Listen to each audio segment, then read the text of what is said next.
زینب نے یہ اعلان کیا۔ سبحان اللہ، تھے عمدہ انداز سے بیان فرما رہے تھے۔ آخر میں ہمارے پاس جو تھوڑا سا وقت ہے، ہم چاہیں گے کہ ان ساری چیزوں کو مد نظر رکھتے ہوئے خود بی بی زینب سلام اللہ علیہ نے کیا پیغام، اور خاص طور پر عورتوں کے لیے کوئی خاص پیغام دیا ہو تو میں چاہوں گا ضرور ناظرین کے لیے بیان کیجیے گا۔ یقیناً جناب زینب کی شہادت کی تاریخ گزری ہے، اور خصوصاً خواتین کے لیے نمونہ عمل ہیں، جس طرح جناب سیدہ صلوات اللہ علیہا اور کربلا سے جو پیغام جناب زینب کا ایک عام ہے، جو بھی آپ کے سامنے بیان کیا، وَمَا رَأَيْتُ إِلَّا جَمِيلًا اللہم تقبل منا هذا القربان یا فواللہ لا تمحو ذکرنا، وہیں پر ایک پیغام جو جناب زینب صلوات اللہ علیہا کا ہے خصوصاً خواتین کے لیے، وہ پیغام بہت اہم ہے، اور ماں بہنیں اس پیغام کو سنیں اور اس پر عمل کریں، جناب زینب کی سیرت کو اختیار کریں۔ جب جناب زینب یزید کے دربار میں داخل ہوئی ہیں تو اس نے کہ پردہ لگا رکھا تھا، اور پردے کے پیچھے اس کے گھر کی عورتیں بیٹھی ہوئی تھیں، جو کنیز اور اس کے گھر کی جو اور خواتین تھیں۔ اب جب جناب زینب دربار میں داخل ہوئیں تو جناب زینب نے ایک جملہ کہا، امن العدل یبن الطلقاء تخدیرک حرائرک و اماءک و سوقک بنات رسول اللہ سبایا، کہ اے آزاد شدہ کے بیٹے، پہلی بات تو جناب زینب کی جو دو لفظ ہیں امن العدل، یہ عربی گرامر کے اعتبار سے یہ استفہام انکاری ہے۔ جناب زینب صلوات اللہ علیہا انکار کر رہی ہیں کہ تو ظالم عادل نہیں ہے، تو رسول اللہ کا خلیفہ نہیں ہے، اور رسول اللہ کے خلیفہ ہونے کی سب سے بنیادی شرط ہے عدالت، تو عادل نہیں ہے۔ اس کے بعد کیا کہا، یبن الطلقاء، اے آزاد شدہ کے بیٹے، یعنی فتح مکہ میں جن کو میرے نانا نے آزاد کیا تھا اس میں تیرا باپ بھی ہے، تیرا دادا بھی ہے، تو میرے نانا کے احسان کے مرہون منت ہے، میرے نانا کے مرہون منت ہے، تو اپنی حیثیت کو جانتا نہیں ہے۔ اب جناب زینب نے جملہ جو کہا ہے کہ تو نے ان کے لیے پردے کا انتظام کیا ہے، اور رسول اللہ کی رسول زادیہ بے پردہ بے ردا بازاروں میں ان کو گھمایا جا رہا ہے، یہ کون سا انصاف ہے؟ یہ تو تیرے یہاں عدالت نہیں ہے۔ جناب زینب پہ بھوک کا غلبہ ہے، پیاس کا غلبہ ہے، بھائی کی شہادت ہو چکی ہے، بھتیجے بھانجے، ایک اتنا سفر تھکن کا جناب زینب کر کے آ رہی ہے۔ یعنی ایک ہوتا ہے کہ انسان جب اپنے گھر سے نکلتا ہے سفر کرنے کے لیے تو اس نے کوئی مصیبت نہیں دیکھی ہے، خوشی خوشی گھر سے رخصت ہوتا ہے، مگر پھر بھی سفر کی تھکن ہوتی ہے۔ آج کے زمانے میں جب سارے عیش و آرام کے وسائل موجود ہیں، اس زمانے کا سفر بے کجاوا اونٹ پر جناب زینب اور بچوں کو لیے ہوئے کربلا سے کوفہ، کوفہ سے شام، ہر بستی سے جا رہی ہیں۔ کچھ بستی والے تو داخل نہیں ہونے دے رہے ہیں، کوئی پتھر مار رہا ہے، توہین کر رہا ہے، تماشائی بنے ہوئے ہیں۔ بہرحال کیا حالت ہے، مگر جناب زینب صلوات اللہ علیہا نے کھانے کا پانی کا کوئی سوال نہیں۔ جناب زینب نے اگر کوئی بات دربار شام میں کہی ہے تو وہ توحید، نبوت، رسالت، امامت، اور اپنے لیے اگر کوئی بات کہی ہے جناب زینب نے تو شکوہ نہیں ہے، بلکہ اس میں بھی یزید کے چہرے سے نقاب کا اتارا ہے، اور ایک سوال ہے چادر کا، کہ یہ تیرے گھر کی لونڈیاں کنیزیں پردے میں رہیں اور رسول زادیاں بے پردہ رہیں۔ یقیناً آج معاشرے کو ناظرین،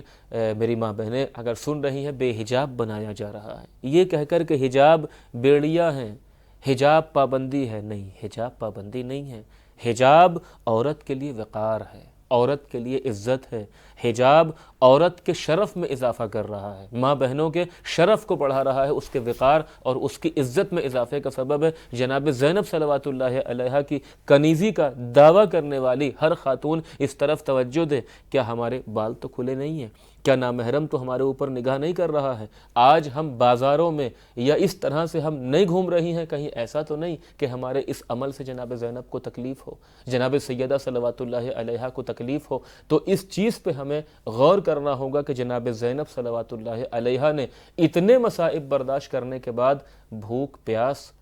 شکوہ نہیں ہے۔ اگر سوال ہے چادر کا، سوال ہے حجاب کا، تخدیروں کا، حرائر کا و اماء کا، تیری لونڈیاں کنیزیں، تیرے گھر کی خواتین پردے میں رہیں اور رسول زادیاں بے پردہ، یہ عدالت نہیں ہے، یہ انصاف نہیں ہے۔ ہم بے پردہ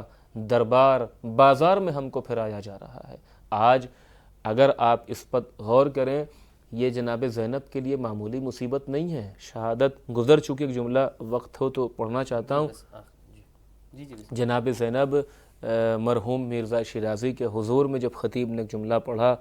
کہ جناب زینب بے پردہ بوسیدہ لباس میں ابن زیاد کے دربار میں داخل ہوئیں، آگے وہ پڑھنا چاہتا تھا، مرحوم مرزا شیرازی نے اس کو روک دیا کہ آگے مصائب نہیں پڑھنا۔ کیوں؟ تو کہا کہ جناب زینب کی مصیبت پر رونے کے لیے کیا یہ جملہ کم ہے؟ کم سے کم پہلے اس جملے کا حق تو ادا ہو جائے، پھر شہزادی زینب کے مصائب پڑھنا۔ وہ علی کی بیٹی، وہ شہزادی کہ جس کو کبھی سورج نے کھلے سر نہیں دیکھا، آج وہ بے پردہ ابن زیاد کے دربار میں ہے، دربار کوفہ ہے، شرابیوں کا مجمع ہے۔ یہ زینب کی مصیبت کے لیے کافی نہیں ہے، یہ زینب پہ رونے کے لیے جملہ کافی نہیں ہے۔ تو آج ہماری ماں بہنیں جہاں جناب زینب کے مصائب کو سن رہی ہیں، فضائل کو سن رہی ہیں، ان کی سیرت کو بیان کر رہی ہیں، وہیں ہمیں اس بات پہ توجہ دینا ہے کہیں ایسا تو نہیں کہ ہم بے پردہ ہیں اور ہمارے اس عمل سے جناب زینب کو تکلیف ہو رہی ہے۔ پروردگار ہم سب کو توفیق دے کہ جناب زینب نے جس طریقے سے حق کا دفاع کیا ہے، حق کی بقا کے لیے جناب زینب صلوات اللہ علیہا نے کوششیں کی ہیں، ہمیں جناب زینب کی سیرت کو بیان کرنے، عمل کرنے، سننے کی توفیق عطا فرمائے۔ پروردگار سے دعا ہے ربنا تقبل منا انک انت السمیع العلیم۔ سبحان اللہ، انتہائی عمدہ انداز سے بیان فرما رہے تھے، ہم تہ دل سے آپ کا شکر ادا کرتے ہیں۔ آپ ہمیشہ قیمتی وقت نکالتے ہیں پروگرام میں شامل، تو خداوند عالم آپ کی توفیقات خیر میں اضافہ فرمائے۔ ناظرین، آج کے اس پروگرام میں آپ نے سماعت فرمایا کہ حضرت زینب سلام اللہ علیہا، آپ کی وہ زندگی، آپ کی ولادت سے لے کر اور آپ کی شہادت تک ایک ایسی مثالی زندگی ہے کہ انسان اسے دیکھتا ہے تو حیران نظر آتا ہے کہ آپ کی زندگی کے وہ پہلو کہ آپ اگر اندازہ لگائیں تو ابھی رجب کا جو مہینہ ہے اور اختتام کی طرف جا رہا ہے، 28 رجب کو آپ جو ہے وہ مدینہ سے اپنے بھائی کے ہمراہ گئیں، اور پھر 28 رجب سے یہ قافلہ چلا ہے، اور پھر کچھ عرصہ جو ہے وہ مکہ میں قیام کیا، اور پھر مکہ میں بھی جو ہے وہ حج ادا نہ کرنے دیا گیا، اور اپنے بھائی کے ہمراہ پھر سے مسلسل سفر میں 8 ذی الحجہ سے پھر سفر کے اندر ہیں، اور پھر 2 محرم کو کربلا میں پہنچ جاتے ہیں، اور کربلا میں 2 محرم سے 10 محرم تک وہ ایک اضطراب کی کیفیت ہے کہ دشمن اکٹھے ہو رہے ہیں، اور پھر یہ جنگ کا سلسلہ ہوگا، کیا کیفیت ہوگی ان 8 دنوں کے اندر بھی، اور پھر جو ہے وہ شہادت کے بعد 11 محرم کو قید کر لیا جاتا ہے۔ اقربا کی شہادت کا درد دلوں کے اندر ہے اور خود قید کر لیا گیا ہے، اور پھر کوفہ لے جایا جاتا ہے 11 محرم کو، اور ایک دن کے مختصر قیام کے بعد پھر یہ قافلہ روانہ ہوتا ہے، پھر مسلسل کی وہ تھکن، وہ بھوک، وہ پیاس، دل میں وہ اضطراب، وہ درد موجود ہے، اور پھر شام لایا جاتا ہے۔ 15 سے 18 دن کے اس سفر کے دوران پھر آپ جو ہے وہ یکم سفر 2 سفر کو شام میں پہنچتی ہیں، 3 دن پھر ٹھہرایا جاتا ہے آپ کو تاکہ بازاروں کو سجایا جائے اور وہ ماحول بنایا جاتا ہے۔ بی بی زینب سلام اللہ علیہا اس قدر تھکاوٹ اور ان سب چیزوں کو برداشت کرنے کے باوجود بھی ایک مرد کی ہمت بھی جواب دے جاتی ہے، ان سارے سفر کو طے کرنا اور دل میں وہ درد موجود ہونا، لیکن اس کے باوجود بھی جب یزید کے دربار میں پہنچی تو خدا کی قسم علی کی بیٹی اسی شجاعت اور بہادری کے ساتھ کہ جو علی کی شجاعت تھی اسی کی وارثہ ہیں، اور پھر اسی شجاعت کے ساتھ آپ نے ایسا خطبہ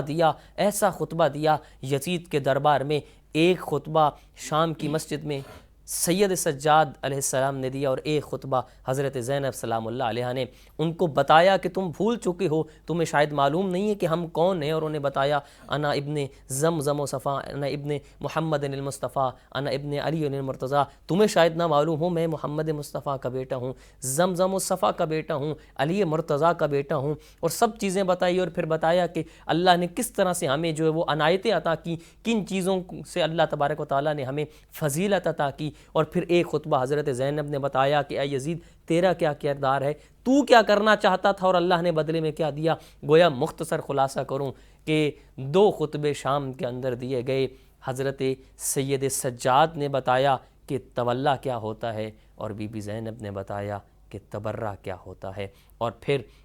حضرت زینب سلام اللہ علیہ آج کے اس پروگرام میں جو آپ نے سماعت فرمایا خاص طور پر ہمارے لیے نمونہ عمل ہے کہ آپ نے اپنی پوری زندگی میں عبادت ترک نہیں کی۔ اس کا مطلب یہ ہوا کہ چاہے جتنی مشکلات بھی ہوں، چاہے جتنی تھکاوٹ بھی ہو، عورت کو یہ چاہیے گھر کے کام اور دیگر چیزوں کو بہانہ بنا کر عبادت کو ترک نہیں، بلکہ یہ سیرت کو سامنے رکھیں کہ ان کے باوجود بھی اپنے پردے کی بھی آپ نے حفاظت کی، آپ نے عفت و پاک دامنی کی حفاظت کی، اور پھر ان کے ساتھ ساتھ اللہ کی عبادت کو بھی کبھی ترک نہیں کیا۔ خدا سے دعا ہے ہمیں صحیح معنوں میں سیرت حضرت سیدہ زینب سلام اللہ علیہ کو پڑھنے، سمجھنے اور اس پر عمل کرنے کی توفیق عطا فرما رہا۔ آج کی اس